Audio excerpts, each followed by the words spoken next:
Interview की तैयारी के लिए पहले तो आप लोग अपना विषय तैयार करते हैं। विषय में ये पूछा जाता है या लोगों के मन में ये बात आती है कि हमको जाना है प्रशासन में, तो विषय पढ़ के हम क्या करेंगे, तो विषय का क्या यूज होगा। जैसे मान लिया कि ज्योग्राफी का, हिस्ट्री का, साइकोलॉजी या हिंदी साहित्य, ये सब क्यों पूछा जाता है। हालांकि अब तो विषय खत्म हो गया है, ये पहले पूछा ही जाता था, आज के समय में पूछा जाता है। तो सवाल ये है कि जो आपकी परीक्षा जो हो रही है, ये टेस्ट हो रहा है, किस चीज का टेस्ट हो रहा है, ये समझना चाहिए। पहले टेस्ट हो रहा है कि आपकी अभिरुचि, आपका झुकाव प्रशासन की ओर कितना है, उस फील्ड में आप कितना अच्छा काम कर सकते हैं, कितना अच्छा आप सिविल सर्वेंट बन सकते हैं, ये जानना। ये नहीं वहां जानना है कि कोई लड़का कितना अच्छा गायक बन सकता है, कितना अच्छा कलाकार बन सकता है, कहानीकार, पॉलिटिशियन है ना, कितना अच्छा बन सकता है, ये सब नहीं चेक किया जाता है। अगर कोई लड़का इंटरव्यू में सक्सेसफुल नहीं हो पाता है, अच्छे मार्क्स नहीं मिल पाते हैं, इसका मतलब वो नहीं है कोई बुरा, केवल यही समझा जा सकता है कि नहीं उस फील्ड के लिए वो सुटेबल नहीं है। एडमिनिस्ट्रेशन के लिए वो हो सकता है सुटेबल नहीं हो, लेकिन ऐसा नहीं कि जीवन के हर फील्ड में वो सुटेबल नहीं हो, है ना।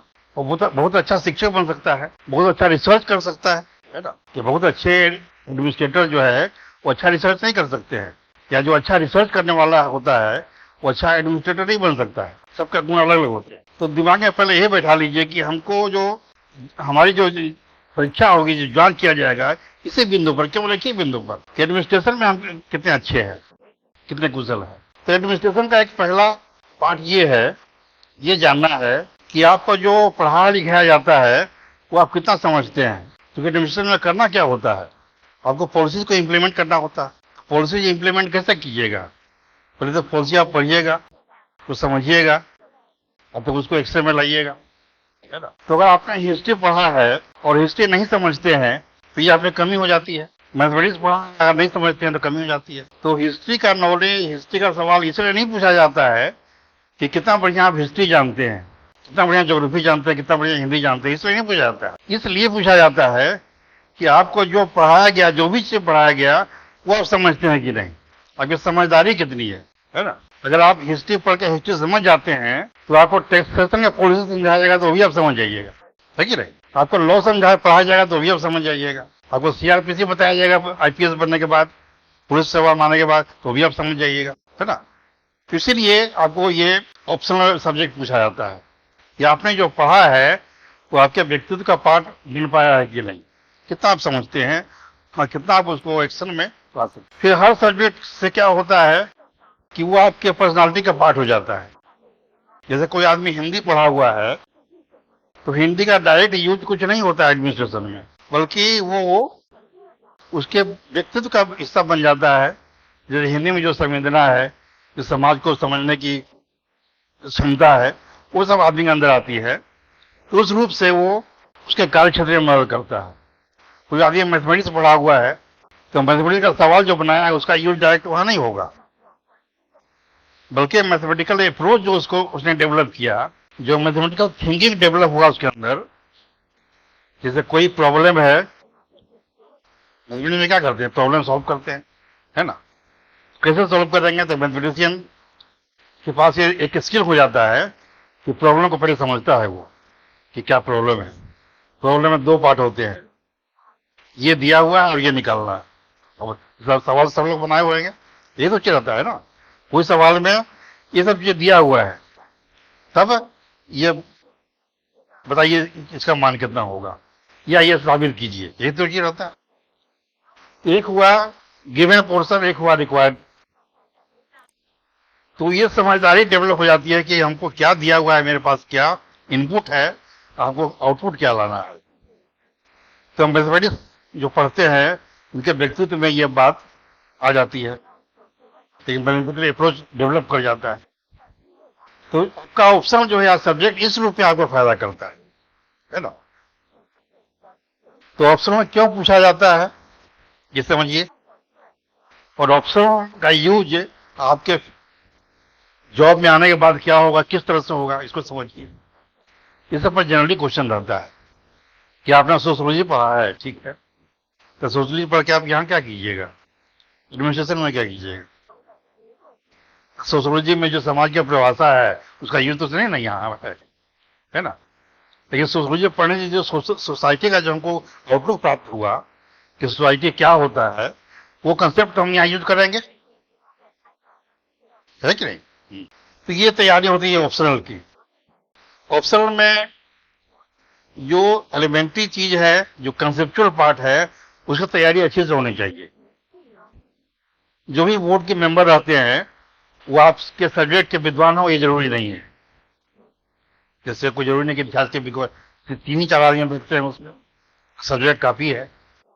तो आप हमेशा ये सोचिए कि क्या क्या कॉमन क्वेश्चंस इसमें राइज कर सकते हैं। कोई डीप क्वेश्चन नहीं पूछा जाता है, क्योंकि अब माना जाता है कि आप ऑप्शनल में एग्जामिनेशन आपने दिया है और वहां से आप सफल होकर यहाँ आए। ये दिखा जाता है कि आपका कंसेप्ट कितना बिल्डअप हुआ इसका, ठीक है।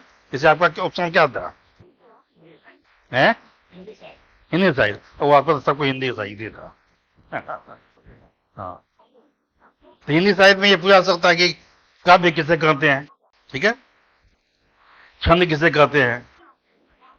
तो जो कॉमन क्वेश्चन है जो कोई पूछ सकता है, उसको तैयारी हमेशा कीजिए। कहीं हिंदी साहित्य के विद्वान तो रहेंगे नहीं, रेयर है, कभी रह सकते हैं, नहीं रह सकते, नहीं मान के चलिए। तो जो आदमी हिंदी नहीं जानता है, हिंदी साहित्य नहीं पढ़ा है, वो क्या क्वेश्चन पूछेगा, ये अपने आप में सोचिए, है ना। लेकिन जवाब आप इस तरह से दीजिए कि जो बिना हिंदी पढ़ा हुआ आदमी उस तरह का जवाब नहीं दे सकता है ना। सवाल आपका कॉमन होना चाहिए, लेकिन जवाब कॉमन नहीं होना चाहिए, क्योंकि जो जवाब आप दीजिएगा वही जवाब एक दूसरा आदमी दे सकता है जो हिंदी नहीं पढ़ा है। फिर आपको हिंदी पढ़ने से फायदा क्या हुआ। जवाब आप ऐसा दीजिए एक्सपर्ट की तरह कि उससे ये मालूम पड़े, रिफ्लेक्ट करे कि आपने वो सब्जेक्ट, वो आप उस सब्जेक्ट के विद्वान है, ठीक है। जैसे हमने पूछा कि काव्य क्या है, तो कुछ कोई कविता के कोई कविता जो पढ़ने में अच्छा लगे, कुछ भी कोई कह सकता है, जो कॉमन आदमी कहता है, ऐसा नहीं। आपको काव्य की परिभाषा जाननी चाहिए, आपको जानना चाहिए कि किस विद्वान ने, किस नाटककार ने काव्य के बारे में ये परिभाषा दी है, ठीक है। जैसे कोई याद है आपको किसी इन लोगों में से कि काव्य की परिभाषा कोई बताइए तो। हाँ बोलिए। कुछ ना कुछ कह दिया, तो कोई भी कह देगा रचना है ना। कोई भी किसी विद्वान की परिभाषा को नहीं याद है। जैसे भवभूति ने कहा था कि वाक्यम रसात्मकम काव्यम, एक परिभाषा ये हुई कि ऐसा वाक्य जो रस से उत्प्रोत हो उसको हम काव्य कहेंगे, है ना। तो पढ़िएगा तो आगे बढ़िएगा तो थोड़ा सा लाइवली इंटरेस्ट होना चाहिए उस पर, केवल किताबी नॉलेज ही नहीं, अपने आपसे क्वेश्चन कीजिए, है ना। सोचिए कि और लोगों ने क्या उसके बारे में परिभाषा दी है, कितने लोगों ने कहा कि आप खोजिए, अब सब इंटरनेट पर मुझे रहता है डेफिनेशन ऑफ काव्य, तो आपको उसी में मिल जाएगा कि इनके अनुसार ये काव्य है, इनके अनुसार ये काव्य है, इनके अनुसार, है ना। इस तरह से जवाब सवाल ऐसे होना चाहिए।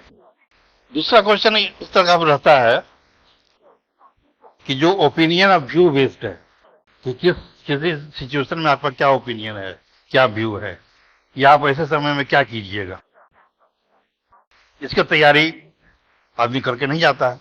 या तो कहीं कहीं पढ़ता तो नहीं है कि किस केस में क्या करेंगे, ये तो अपने मन से आपको बोलना पड़ता है ना। विषय की तो आप तैयारी करते हैं, ठीक है।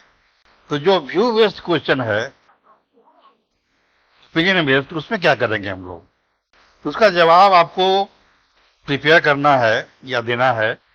चाहे तो प्रिपेयर कीजिए पहले से या उस समय सोचिए, लेकिन उसका एक बैकग्राउंड होना चाहिए, क्या मोटिव रहेगा, क्या उसका उद्देश्य रहना चाहिए। उद्देश्य ये रहना चाहिए कि आपको जाना है सिविल सर्वेंट के रूप में, लेकिन सिविल सर्वेंट का जो रोल है वो जब क्या जवाब देना चाहिए उसको। कोई सवाल आप किसी आर्टिस्ट से पूछिएगा, कोई साइंटिस्ट से पूछिएगा, तो जवाब फर्क पड़ जाएगा उसमें, क्योंकि उसका व्यू सबका अलग अलग है ना। तो आपको जो काम करना है उसके अनुसार देखिए, तो आपको जो काम करना है उस किस फ्रेमवर्क में करना है, इसकी जानकारी होनी चाहिए।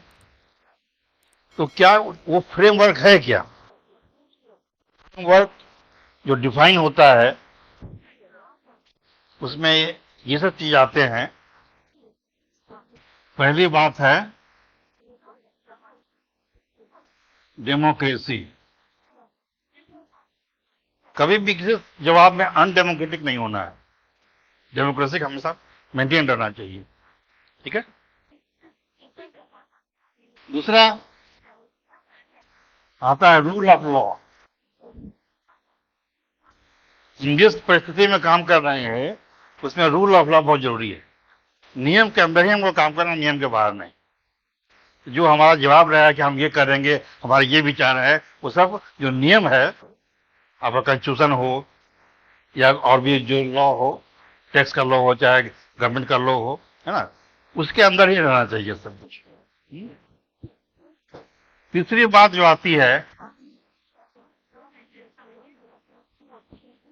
स्टेटस ऑफ सिविल सर्वेंट, कि सिविल सर्वेंट का स्टेटस क्या है, उसके अनुसार ही जवाब दीजिएगा आप, है ना। तो उसका क्या स्टेटस सिविल सर्वेंट का? सिविल सर्वेंट एक गवर्नमेंट सर्वेंट है। ठीक है। यह हमेशा दिमाग रखना पड़ेगा कि हम एक गवर्नमेंट सर्वेंट है, यानी जो गवर्नमेंट है वो हमारा मास्टर है। गवर्नमेंट और हमें मास्टर और सर्वेंट का रिलेशन है। ठीक है। तो आपका जवाब इसी दायरे में, इस तरह से होना चाहिए कि उसको कंट्राडिक्ट नहीं करे। ठीक है। कि सरकार के विरुद्ध हमेशा चले जाएंगे, ऐसा नहीं। सिविल सर्वेंट एक पब्लिक सर्वेंट भी है। कहा जाता है पब्लिक सर्वेंट, मतलब उसका उद्देश्य जनता की भी सेवा करना है। तो ये आता है डेमोक्रेसी में। डेमोक्रेसी क्या है? डेमोक्रेसी में मालिक कौन है? जनता मालिक है ना। तो आपका दो मालिक हो गया। एक तो मालिक आपका सरकार, उसके आप डायरेक्ट सर्वेंट हुए, और अल्टीमेट जो मालिक है वो पब्लिक है। ठीक है। तो आपका जवाब जो भी हो वो पब्लिक इंटरेस्ट से अलग नहीं होना चाहिए। ठीक है।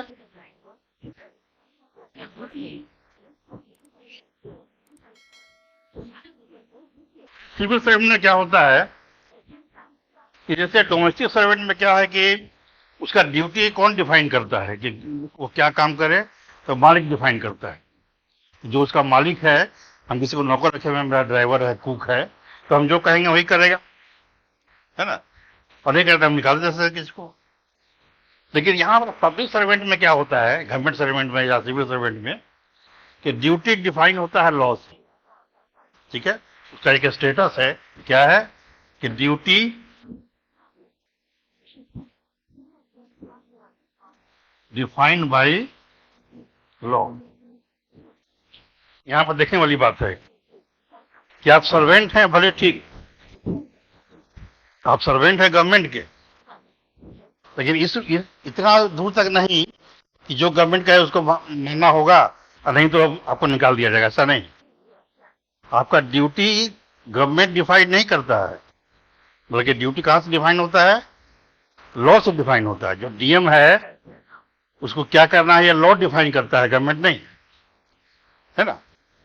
तो अगर आपको कुछ करना हो तो आप ये समझ सकते हैं, ऐसा कर सकते हैं कि हम गवर्नमेंट के अगेंस्ट भी कभी जा सकते हैं, अगर लॉ से वो ड्यूटी इलीगल हो जाए। कि अगर गवर्नमेंट कोई ऐसा काम हमको कहे कि जो इलीगल हो, अब गवर्नमेंट मान लिया कहे कि जाओ जी सिपाही लेके जाओ, उस सारा घर को तोड़ दो, झुकी झोपड़ी हटा दो। झुकी झोपड़ी मान लिया कि इलीगल नहीं है, वो सही बना हुआ, हटा दीजिएगा आप, नहीं कीजिएगा ऐसा। लेकिन गवर्नमेंट कहेगा तो कहेगा सरकारी नौकर हम हैं, हमको कहा गया तो हम तो तोड़ देंगे, तो नहीं। यहाँ पर आपको देखना है कि आपका जो रोल है, आपकी जो ड्यूटी है, वो लॉ से डिफाइंड है। तो इलीगल काम तो बिल्कुल नहीं करना। ठीक है। गवर्नमेंट कहे तो रिफ्यूज कर देगा, नहीं ये इलीगल है। ठीक। और अगर कोई काम इलीगल नहीं भी हो लेकिन अच्छा नहीं है, प्रॉपर नहीं है, तब क्या करना है? तब थोड़ा सा उसके अगेंस्ट में प्रोटेस्ट कर देना है, फाइल बढ़ा देना कि भाई ये जो काम है इस कारण से ये उचित नहीं है। ठीक है। लेकिन हाँ इलीगल भी नहीं हो सकता, इलीगल भी ना हो, और फिर भी अगर डायरेक्शन आता है कि नहीं ये काम करो ही, तो करना ही पड़ेगा।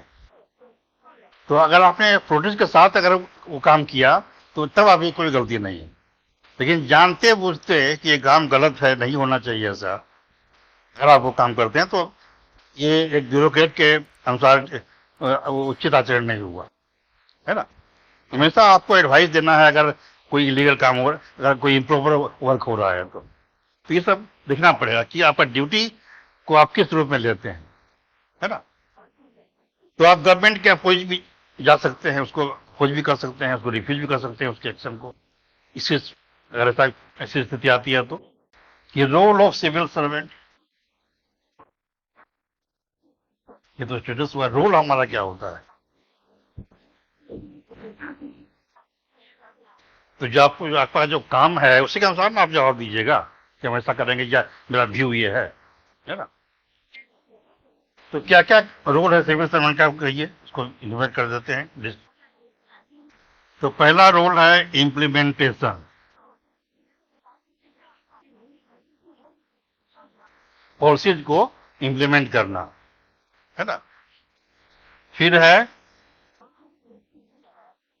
लॉ एंड ऑर्डर,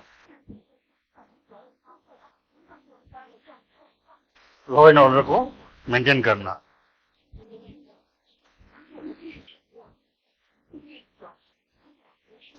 फिर आएगा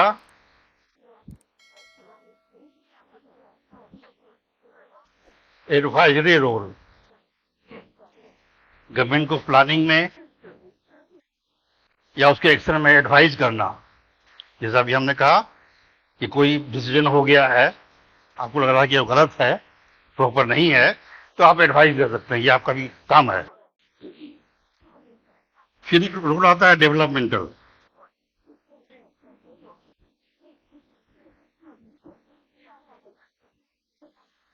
या था पब्लिक सर्वेंट के थ्रू, या पब्लिक सर्वेंट का तो डेवलपमेंट कीजिएगा जो भी आपका दायरा है उसके अनुसार।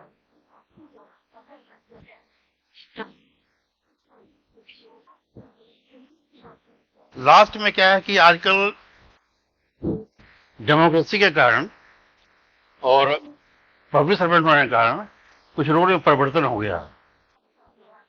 जैसे बहुत पहले आपने सुना होगा आईसीएस होते थे, सुना है आईसीएस, आईसीएस सुना है ना, इंडियन सिविल सर्विस, जो आजादी के पहले होते थे आईसीएस, वही बाद में आईएएस कराने लगे, है ना। तो आईसीएस के रोल में और आईएएस के रोल में क्या फर्क आप पाते हैं, क्या फर्क आप सोच सकते हैं कि होगा। तो आईसीएस का जो काम था, उनका जो मोटिव था वो यही था कि जो ब्रिटिश गवर्नमेंट है वो कंसोलिडेट हो जाए, वो सशक्त रहे, सुचारू रूप चलती। लेकिन बाद में जो आईएएस बना, इसका रोल क्या हुआ, इसका रोल हुआ कि वेलफेयर ऑफ द पीपल, है ना। एक आईसीएस भी लॉ एंड ऑर्डर मेंटेन करता था, एक आईएएस भी करता है, लेकिन व्यू दोनों का बदला हुआ है। आईसीएस मेंटेन करता था इसीलिए कि सरकार को रूल करने में दिक्कत ना हो ब्रिटिश गवर्नमेंट को, ठीक है। और IAS law and order maintain क्यों करता है कि पब्लिक को परेशानी, जनता को परेशानी ना हो, समझ रहे हैं। ये दोनों के माइंड में इतना डिफरेंस हो गया दोनों में। आईसीएस रेवेन्यू कलेक्शन क्यों करता था कि सरकार का खर्च चलता रहे। आईएएस रेवेन्यू कलेक्शन क्यों करता है, क्योंकि पब्लिक का वेलफेयर का प्रोग्राम जो है वो चलता रहे, समझते हैं।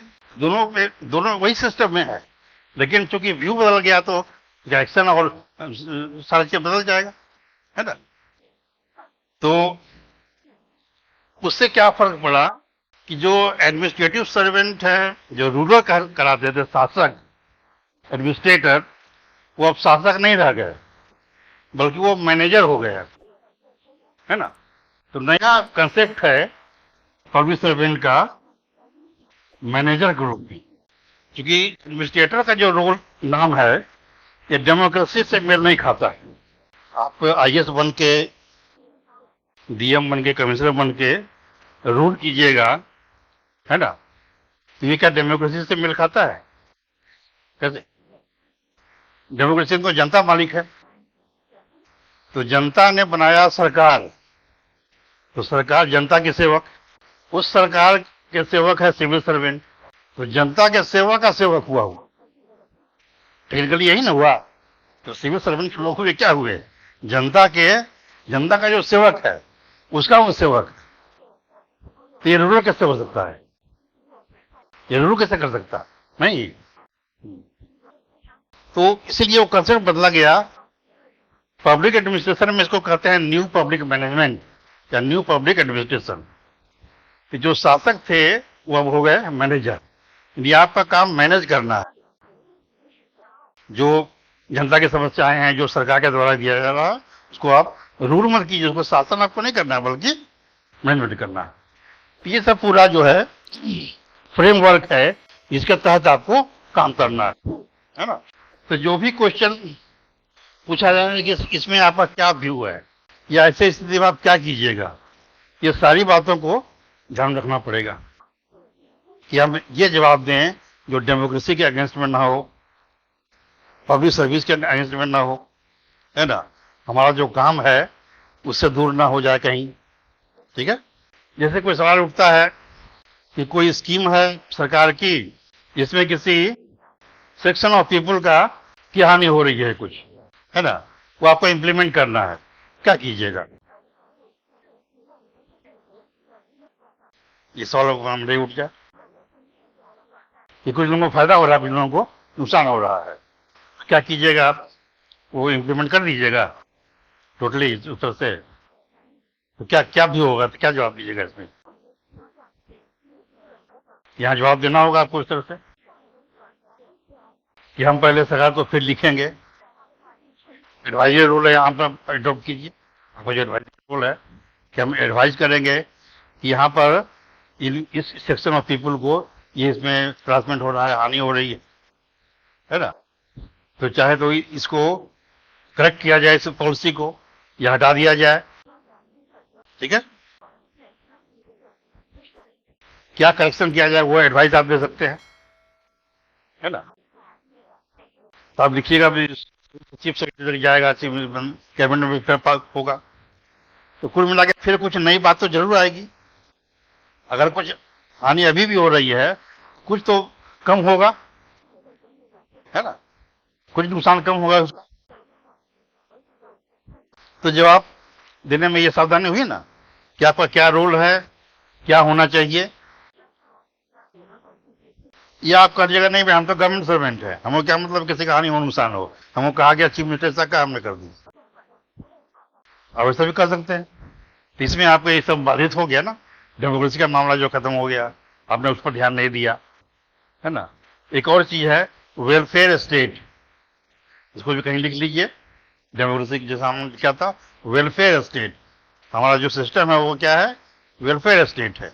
वेलफेयर स्टेट का कंसेप्ट क्या है कि माइनॉरिटी का कल्याण होना चाहिए, माइनॉरिटीज को बिल्कुल इक्वली नहीं ट्रीट करना चाहिए, उस पर थोड़ा ज्यादा ध्यान देना होगा, ठीक है। ये वेलफेयर का मतलब होता है। जैसे इक्वलिटी, इक्वलिटी का मतलब क्या लगाते हैं आप, इक्वलिटी मैं सबको इक्वली ट्रीट करना, नॉर्मली इन लोग कहते हैं व्हाट इज इक्वलिटी, कि सभी आदमी को, सभी पर्सन को, सभी को इक्वली ट्रीट कीजिए, वही इक्वलिटी है। ये इक्वलिटी का अधूरा मतलब हुआ, पूरा मतलब नहीं हुआ। अब सुप्रीम कोर्ट का जजमेंट ना पढ़िएगा, है ना।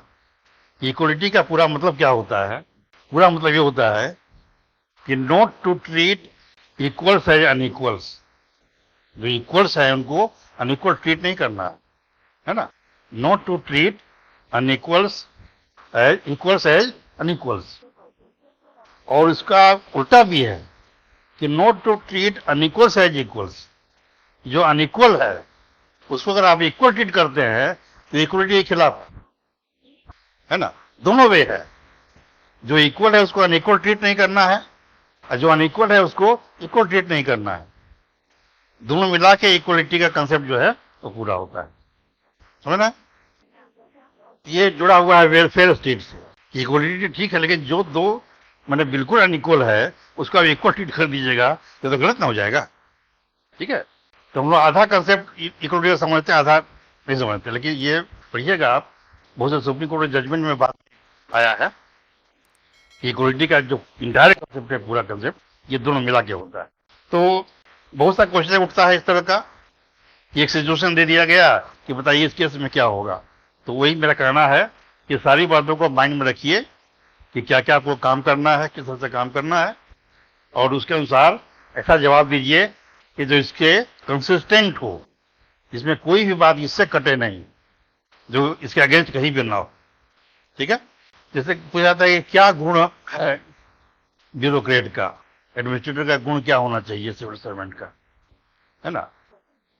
तो आप लोग कॉमन एग्जाम्पल तो दे देते हैं कि हाँ ईमानदार होना चाहिए, हार्ड वर्किंग होना चाहिए, है ना। ये सब ज्यादा सुनने में बहुत ज्यादा अप्रोच नहीं करता है, फील नहीं करता है। ये तो सब में होना चाहिए। एक प्यून भी जो बैठता है उसको भी ईमानदार होना चाहिए, अपने काम के प्रति ईमानदारी रखनी चाहिए, है ना। तो उस प्यून में और फिर आप में फर्क क्या हुआ। जब ये पूछते हैं कि क्या गुण होना चाहिए, तो मतलब स्पेशल क्वालिटी क्या होना चाहिए। अरे साधारण क्वालिटी होना ही चाहिए सब में, ईमानदारी सब में होनी चाहिए, हार्ड वर्किंग सब में होना चाहिए, है ना। लेकिन what is special quality of a civil servant है। लीडर, हाँ लीडर भी ऐसा नहीं है, वो भी सबको होना चाहिए, लीडर सबको होना चाहिए, है ना। कुछ खास खास गुण ऐसा है जिसे डिसीजन मेकिंग उसको होना चाहिए, है ना। बहुत लोगों का डिसीजन, जो प्यून है वो क्या डिसीजन मेकिंग होगा, ये आपको डिसीजन मेकिंग होना चाहिए, अच्छा डिसीजन, है ना, लेने की क्षमता आप में होनी चाहिए। एक गुण बताइए तो ऐसा कि जो पॉलिटिशियन में हो सकता है लेकिन सिविल सर्वेंट में नहीं होना चाहिए। सोचिए तो, ऐसा कोई गुण जो पॉलिटिशियन में हो तो बहुत अच्छा है, लेकिन सिविल सर्वेंट में वो गुण नहीं होना चाहिए। हैं आकर हैं फैसिलिटी पॉलिटिशियन में हो तो अच्छा है, तो गुण नहीं ना हुआ जी, वो तो अवगुण हो गया। वर्क पड़ता तो इसमें भी होनी चाहिए, तो तटस्थ रहना ऐसा कोई जरूरी है।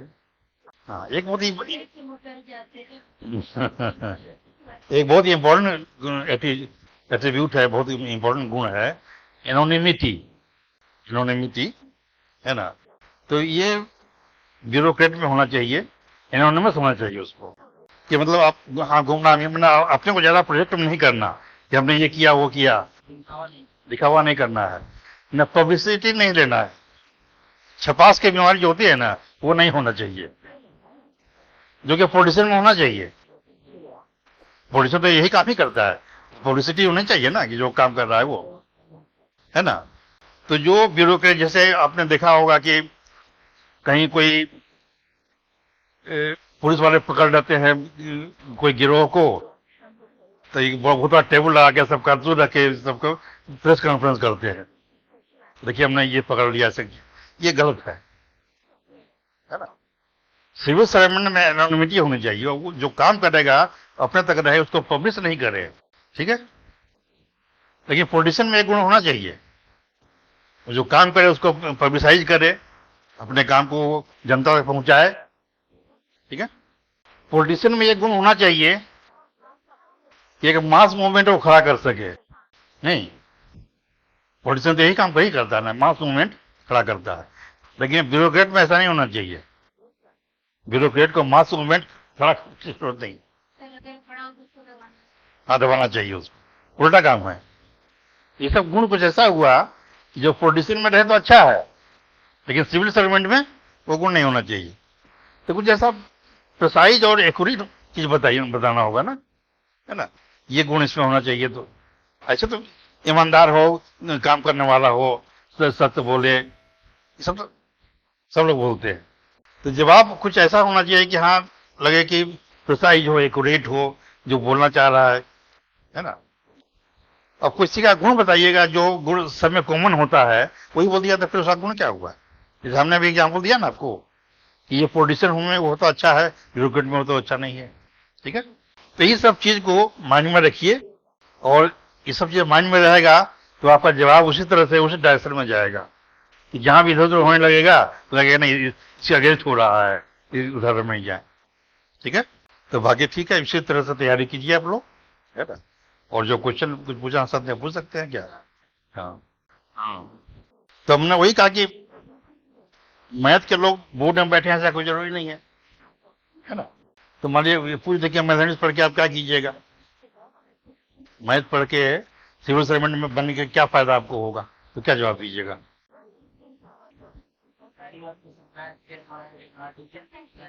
हम्म?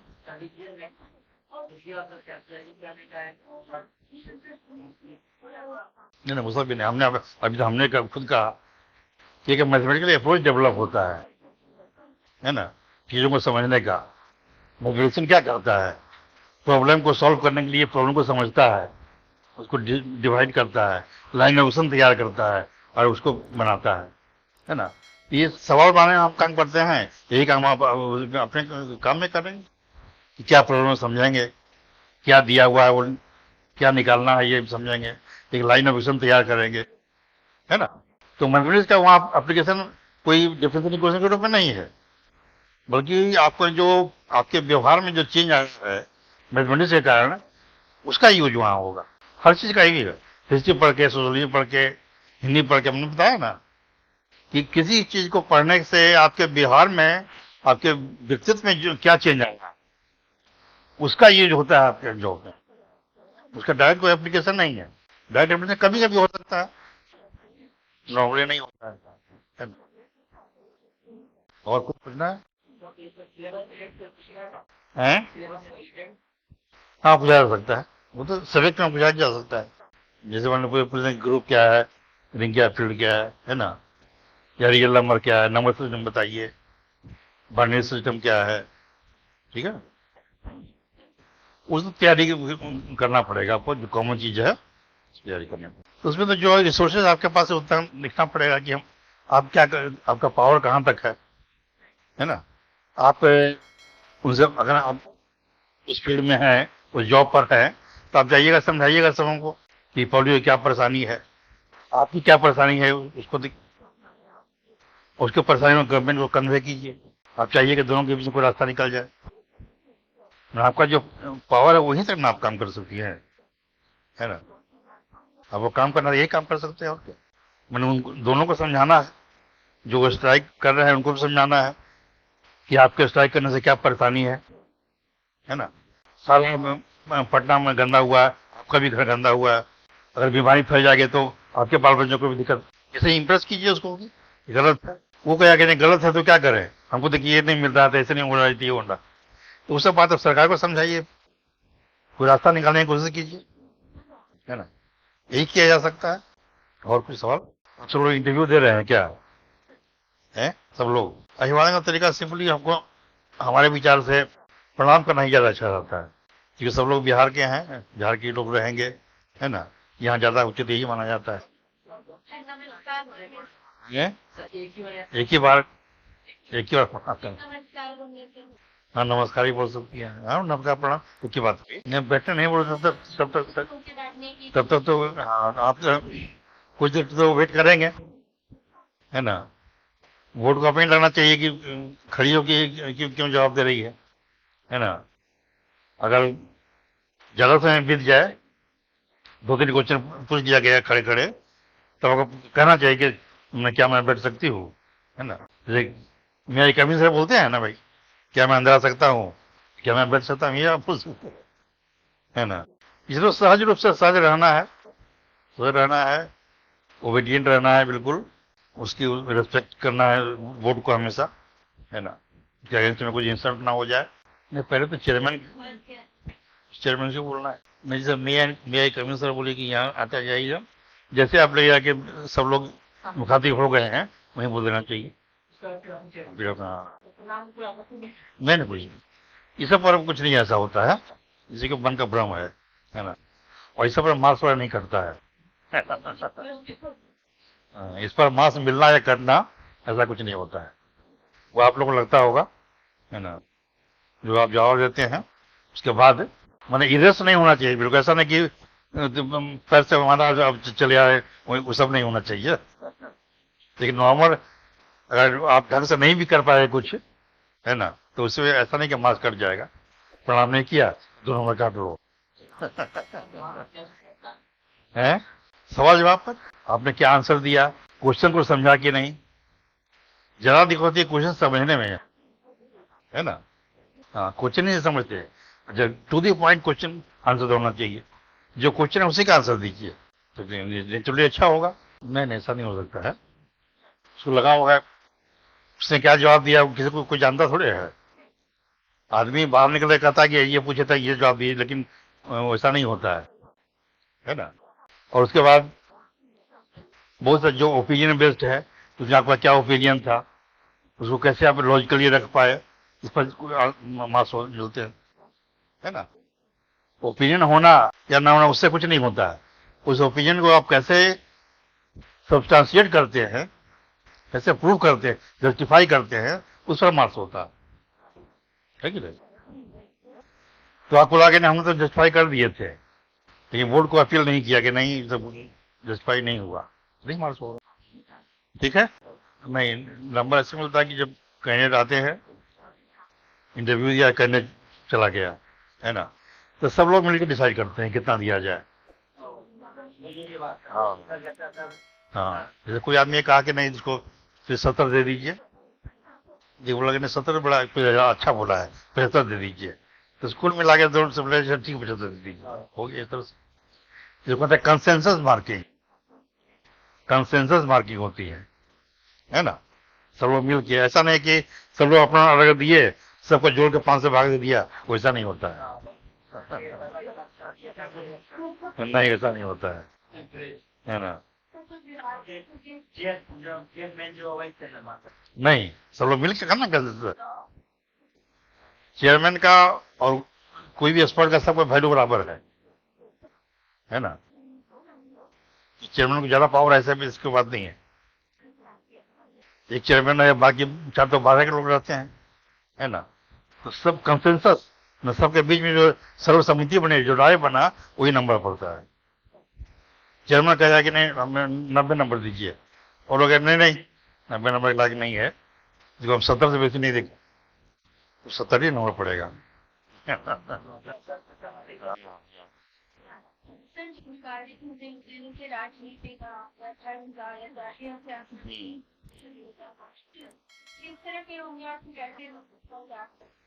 उसमें ज्यादा कंट्रोवर्सी में नहीं पड़ना है, कंट्रोवर्सी एराइज नहीं करना है उसमें, है ना।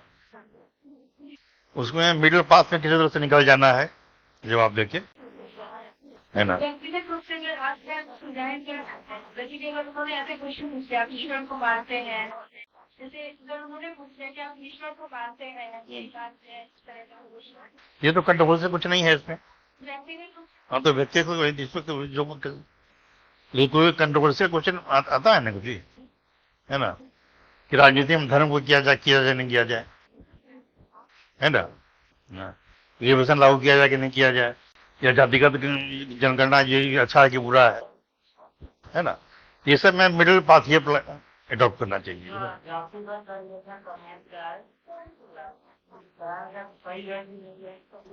हाँ, मत ये कंट्रोवर्सी क्वेश्चन हो गया, इसमें समाज में कंट्रोवर्सी है, एक क्वेश्चन कहता है कि नहीं होना चाहिए, एक विरोध करता है ना। तो बहुत से इशू ऐसा जो समाज में इसका विरोध होता है। वही हमने कहा ना कि मिडिल पाथ एडॉप्ट करने की कोशिश कीजिए। मिडिल पाथ क्या होगा, यही बोलिएगा कि भाई जाति का जनगणना, तो जनगणना का मतलब क्या होगा कि कितने में कितने लोग हैं, है ना। तो कितने लोग हैं ये जानने में कोई खराबी तो नहीं है ना। तो अपने आप में यह कोई बुरी चीज नहीं है। अब बाकी यूज का भी और मिस यूज का हुआ, तो यूज मिस यूज किसी का भी हो सकता है ना। अब उसका मिस यूज कीजिएगा तो गलत है, यूज कीजिएगा तो अच्छा है। वो तो आदमी पर डिपेंड करता है या सरकार पर डिपेंड करता है। अगर सरकार को यूज करे तो यूजफुल है, मिस यूज करे तो यूजफुल नहीं है, गलत है। लेकिन अपने आप में वो चीज तो गलत नहीं है, जैसा करके निकल जाइए। कोई चाकू है वो खराब चीज नहीं ना है, चाकू से सब्जी काटिएगा तो ठीक है, गर्दन काटिएगा तो गड़बड़ है। इसलिए वो चाकू खराब है कि कही जगह क्या कि चाकू नहीं होना चाहिए, है ना। हाँ, वो चीज अपने आप में बुरी नहीं है, बुरा उसका यूज हो सकता है, उसका मिसयूज हो सकता है कि नहीं। कुछ ऐसा बोलिए कि वही फंस जाए बोर्ड भी, है ना, कि नहीं ये होना भी चाहिए, उसका यूज होना चाहिए, मिसयूज नहीं होना चाहिए, हो गया बात, है ना।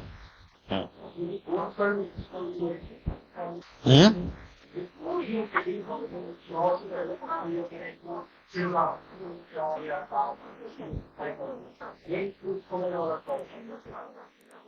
एकदम इस तरह क्वेश्चन नहीं पूछा जाता है ना, कि वही अपना ओपिनियन ला दे। आपका ओपिनियन पूछा जाता है ना। जैसे आप सोचे राजनीति से प्रेरित है कि नहीं, तो हमने अभी कहा ना भाई कि इसका मतलब ये होता है, जनगणना का ये मतलब हुआ। अभी प्रेरित है कि नहीं प्रेरित है तो यूज पर डिपेंड करता है ना।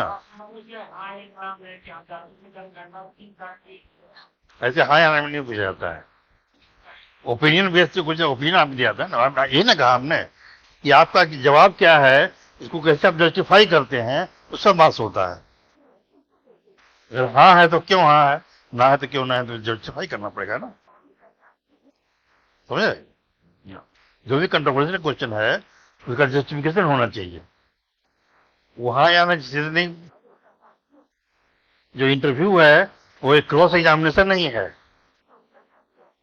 ना, क्रॉस एग्जामिनेशन नहीं है, ये डिस्कशन है, ये एक बातचीत है।